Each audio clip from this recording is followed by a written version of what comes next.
Hi, today we're going to start with a captivating story from 18th century England. So we're back in England during the early Industrial Revolution. We're in the Midlands, Nottingham, the famous place of Robin Hood. In the night, outside of a textile factory is a group of angry workers. They're weavers, they're skilled, and they're afraid of losing their jobs. They infiltrate the factory. With their sledgehammers, they begin to smash apart these power looms. They burn the place down. Other nights, they raid into people's homes. They kill the manager of the plant. And eventually, of course, it all catches up to them. These people were known as Luddites. Their mystical leader, Ned Ludd, was a man who they blamed things on, a little bit like Robin Hood, you might say. Their goal was to reverse the Industrial Revolution. After all, it made sense to them. They were losing their jobs. A untrained worker could work at the mill all day and produce cloth at a fraction of the price of what they used to do in the cottage. What to do? Their jobs were at stake. Today, if you call somebody a Luddite, it's usually a pejorative term. It means somebody who doesn't like technology. They want to stop progress. They might be like the Unabomber who sends mail bombs to people that are making inventions and kill people and write their manifestos. Or it could even be a presidential candidate like this one here from 1960. But the problem that West Virginia is facing is the problem that all America is going to face. That is the problem of what happens to men when machines take their place. We produce more coal than we did 20 years ago in West Virginia, but there are thousands of men who mined in 1940 who can't find a job. What is happening in the coal industry in the last 10 years in West Virginia is going to spread all over the country. When a machine takes the job of 10 men, where do those 10 men go? What happens to their families? So were all these people justified for all the fear that they had? They were losing their jobs, but just think of what we would have without the Industrial Revolution. What would the world be like without electricity, or the steam engine, or cars, or trains? Oh my goodness. Why would we want to stop that? But today we're on the edge of another revolution. Are we now Luddites again? Are we looking at AI as the boogeyman that's going to ruin our world? The past has shown that progress and invention often leads to better productivity and a better world.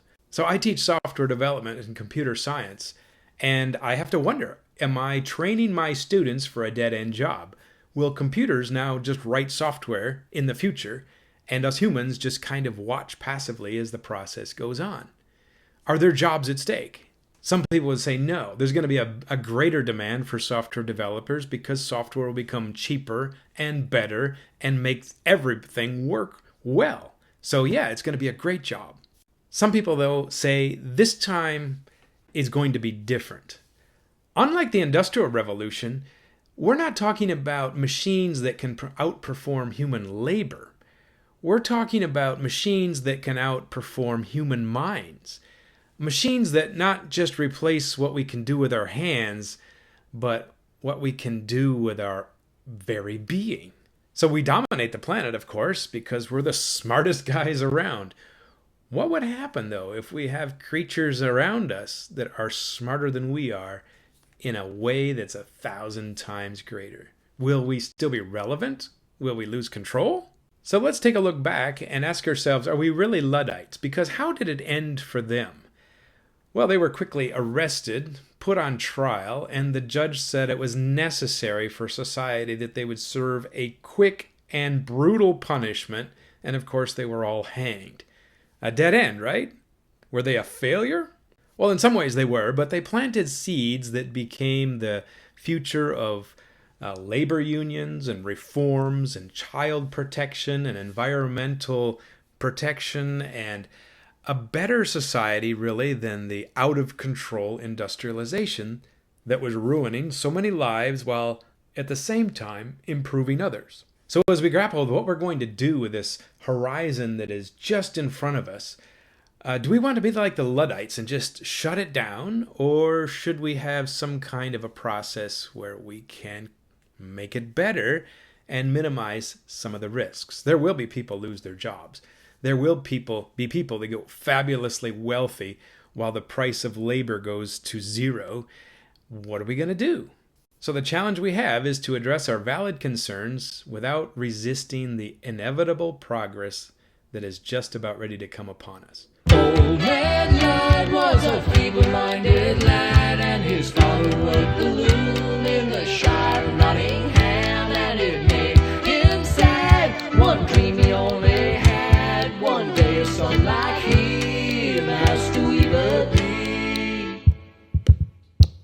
And so Ned Ludd would stand where he could see the complex craftsmanship of his father's tapestry. But though Ned watched his father all the day, he could not tie his shoe, he was clumsier than you.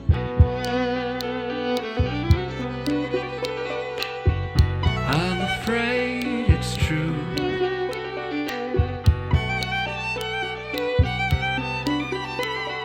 Clumsier than you. When Ned was 12, Mr. Wiggle showed the man a marvelous device, a little beyond their ken, and he swore it changed the weaving trade for good.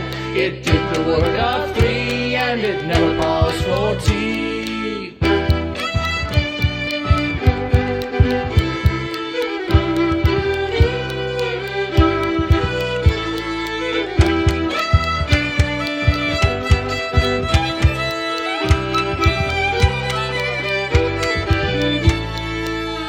And it clattered and it clacked.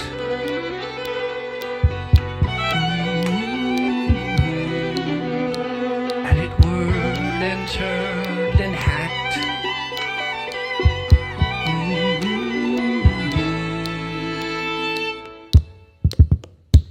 Just then Ned Ludd came a-running in the room. He saw that power loom, and he sensed impending doom. And we don't know why, but Ned Ludd went awry. He screamed and had a fit, and he crashed right into it. And it shuddered and it fell.